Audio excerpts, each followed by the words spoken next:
Hello, time for phonics. We're going to start with a fun phonics chart. I have it right here behind me. Look at the turtle. He's painting the birdhouse. What do all of the special sounds on the turtle's tummy have in common? Look carefully. They all have a W. Now, you don't always hear the W sound, and all of these special sounds definitely sound different from each other, but every one of them you see a W.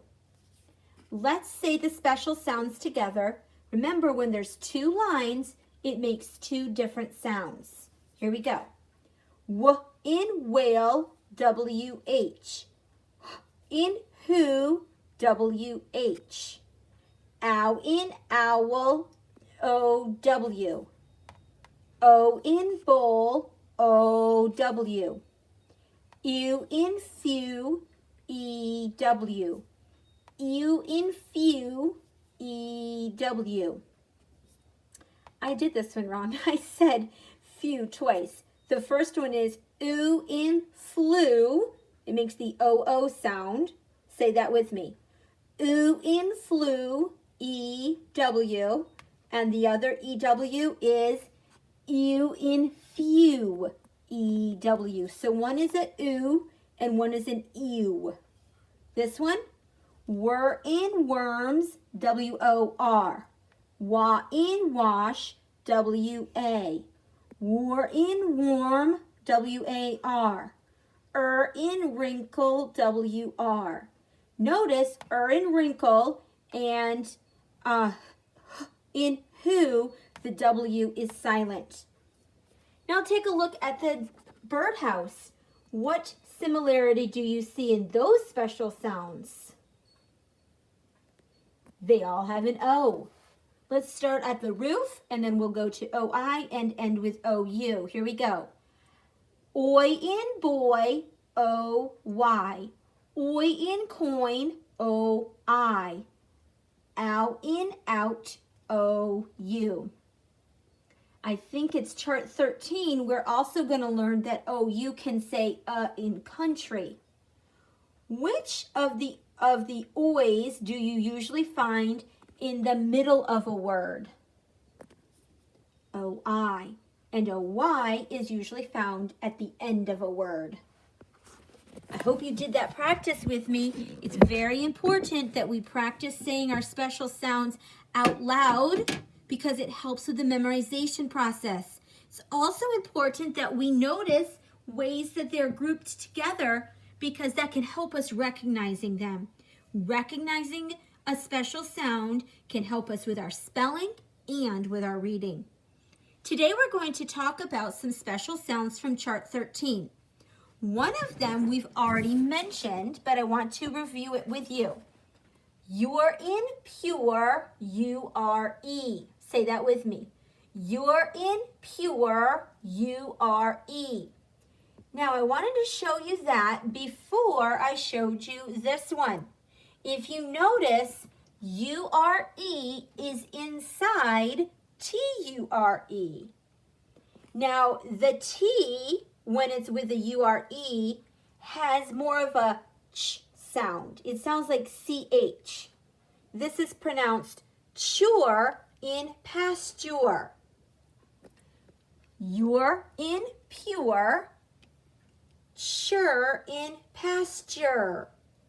Now, ture in pasture, this UR has more of a in nurse sound, whereas you are in pure sounds like long O, silent E. Remember when you learned your two vowel rule in kindergarten? When there's two vowels in a word, the first one says it's long sound and the second one is silent. That's what U-R-E sounds like. You are in pure. But sure in pasture, the T sounds like a C-H, and the U-R-E, the U-R, sounds more like in nurse. So we will pronounce it ture in pasture, T-U-R-E, and this one, you're in pure, T-U-R-E. Let's take a look at the back of ture in pasture. Now, it's important that if you see a T in front of the special sound, you notice and you call it a different sound. So here we have U-R-E, but look, there's a T. So we would circle T-U-R-E. And when a vowel comes at the end of a syllable, it is long. So we would pronounce that word future. Okay, let's look here. S-C-R is a special sound. T-U-R-E is a special sound. And there's a short I. Sound it out with me. Skr, ip, scripture, scripture. Let's try this one. Okay, let's try this one. T-U-R-E and a short I. So we'll pronounce that one. Sound it out with me. Ick, picture, picture. It's not picture. It's not you're in pure. It's ture in pasture. Okay, again, T-U-R-E, short A. Capture, capture. You know what capture means? It means to, maybe to attack somebody, your enemy, and capture them. Look here, F-R, T-U-R-E, short A. This is something that you could do to a bone in your body. Sound it out with me. Fracture, fracture. One more, look. O-I is in the middle of a word, and there's T-U-R-E. Oi. Now, this one is interesting.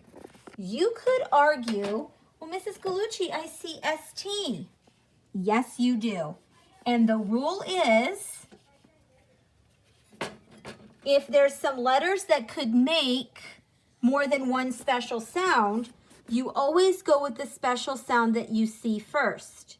So this would not be T-U-R-E.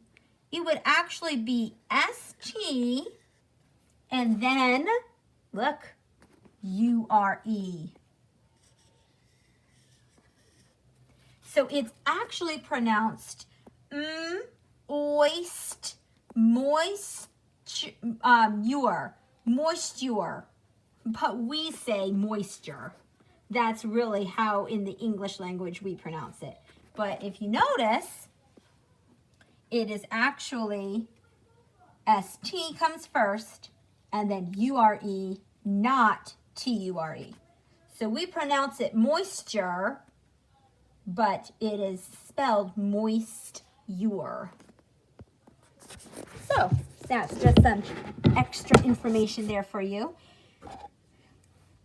Mostly, if you see U-R-E, it says your, and if you see T-U-R-E, it says ture. All right. In your letters and sounds and language page for today, there's just a couple things I want to go over. You're going to write your name, of course, and today I do want you to do both pages. You're going to do page 137 of letters and sounds and page 137 of language. I'll take a peek at them with you. So write your name. Number 1, read the sentence, circle the correct word. You know how to do these. I want to point you out to number 2. You're writing the opposites, fast, slow. What's the opposite of hot? Cold. Now, you're going to need to spell these on your own. Sound them out. You can do it. Cold. What do you hear at the beginning of cold? Well, it could be C or K. It is C. And then old in gold. So the opposite of hot is C-O-L-D. And that's what you will write in this blank. Take a quick peek at language, page 137. You're going to write 2 sentences after you write your name. These are words that you can use in your sentence. You don't have to, and you definitely don't have to use all of them, but those are words to help get your mind started on a complete thought. Remember, for a sentence to be complete, it needs to have a head and feet. It also needs to have macaroni and cheese. It needs to have a complete thought. So I will leave you to that, and I want 2 sentences. Number 2, this is our suffix rule that is a magic trick. When a root word ends in Y and the suffix begins with an E, you change the Y to an I and add ER. Happy is spelled HAPPIER. Rewrite these new words on the line. So that is your explanation of those pages. Do your best. Neatness counts. And then send me a photo so I can see them. I'm really interested to read your 2 sentences.